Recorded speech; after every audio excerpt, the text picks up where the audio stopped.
Several delays to the start of the ANC's 9th elective conference in the Northwest. That gathering is set to kick off finally this morning, but it comes after the High Court sitting in Mafikeng granted an interdict barring the Interim Provincial Committee from voting. The organization was placed under the leadership of the IPC back in 2018 amid political instability, allegations of corruption and maladministration. So how is this likely to affect how the conference itself unfolds? Well, let's speak to Dirk Kotze, who's a professor of political science with UNISA. The Prof joins us via our video link this morning, and it's great to have you on the program, sir. Thanks as always for making time. We're already seeing a high police presence at some of the conferences or some of the venues where this conference is likely to unfold. Chants as of this hour really of people, supporting some of their preferred candidates for this chairperson position. Are you expecting any fireworks in the next 2 days?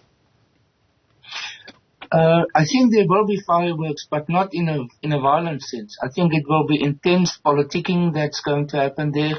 If you talk, for example, about the position of the provincial chairperson, there's between 5 and 7 candidates there, which is quite unusual.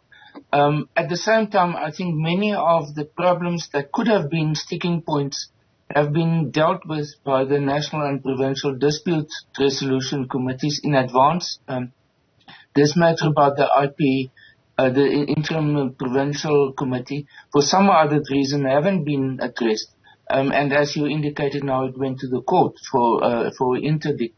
But otherwise, I think what we have seen is that the impact of the work of the Interim Provincial Committee since 2018, over the past about 4 years now, have to some extent produced more integration within the province of the Northwest. For a very long time, it was a very much a province in turmoil. With lots of infighting, and I think that to some extent has been reduced. And I think at the same time, and I think this is why this committee is relevant and important, but maybe not for the elections themselves, is that they have brought the province, took it away from Suprema Mapelo and sort of as part of the Premier League provinces and brought it quite close to President Ramaphosa. And I think this is one of the reasons there might be less turmoil than in some of the other provinces. Sure, and we'll speak about Mahomapelo's standing in this conference in a short while. But let's speak a bit more about the IPC as a start. I mean, it was late yesterday when the High Court in Mafikeng granted that interdict barring these members from voting. There are already some officials within the ANC saying it will have zero bearing on the outcomes of this conference. Is that also how you see it? Yes, just in terms of numbers, it's a relatively small group. It's around about 13 members, out of a total of more than 1,000 delegates.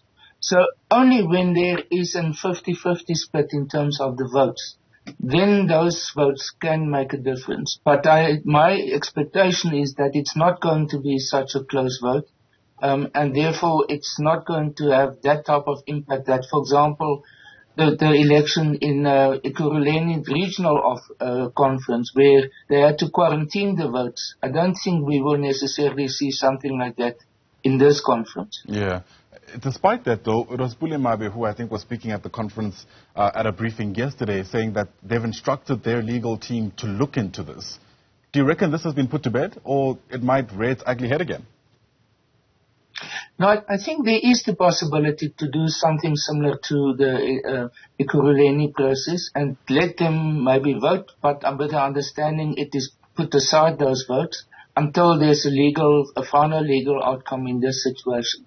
But at the same time, I think when it comes to the election itself, I don't think this is going to make such a big impact on it, that it is the decisive factor in these elections. As I've now indicated earlier on, I think there's a trend amongst it. For example, of the 5 candidates now, 4 of them are pro-President Ramaphosa, and it is only Suprema Mapelo who's not in that group. So it looks as if there's a convergence in terms of support groups within the province and the candidates. And as a result of that, I think there will also be a convergence in terms of the outcomes of the elections. and that they are not as contested as, for example, in the Eastern Cape, where there was much more of a 50-50 split, or even in Gauteng, in the Gauteng Provincial Conference. Interesting.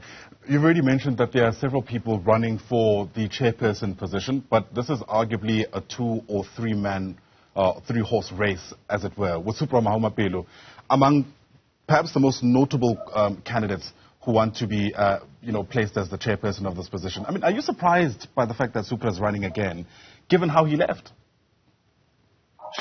No, I don't think we should be surprised by that. He has been a very strong figure in the province of the Northwest for a very long time, especially during his time as Premier. As I've said earlier on, he was part of the so-called Premier League together with Ace Magashule in the Free State and David Mabuza in Mpumalanga, as well as actually the KwaZulu-Natal also. And that put them, especially in the elections, the National Conference of 2017 and the election of 2019, in key positions, and as a key person. And when he was suspended by the ANC after that, he still maintained his position in the province and still continued to mobilize support. So there is a very strong legacy of Supra Mahumapelo in the province. He was for a long time the provincial secretary, and that's actually where he made his name in the province. So for him to come back now, I think it's almost a natural process from his side in order to regain the lost territory that he left since the beginning of President Ramaphosa's administration. Given the time that's lapsed and given the work that's been done by this IPC, who you say have helped that province lean more towards CR, Cyril Ramaphosa, do you reckon he's got a fighting chance here? Supra, that is. Not at this stage. He has in some of the regions, for example, Bojanala, he does have support. And that region is the one that seems to have will nominate him also for this position. But the Northwest province consists of very divergent regions. Every region has its own identity. And for a successful candidate in this position, they must have the support of a number of regions, not only being concentrated on 1 or 2. And I think this is at the moment the problem for him, is that he does have a lot of support, but in pockets within the province. But it's not spread consistently throughout the province so that he can have that support, widespread support that's necessary for such a position. So much was said in KwaZulu-Natal about whether or not Cyril Ramaphosa would and in fact should give the closing remarks, given the very unique dynamics around that particular province. Given, again, your argument around the work that's been done by the IPC to be more sensitive towards Ramaphosa, do you reckon it's a foregone conclusion that he'll deliver the closing remarks for this conference?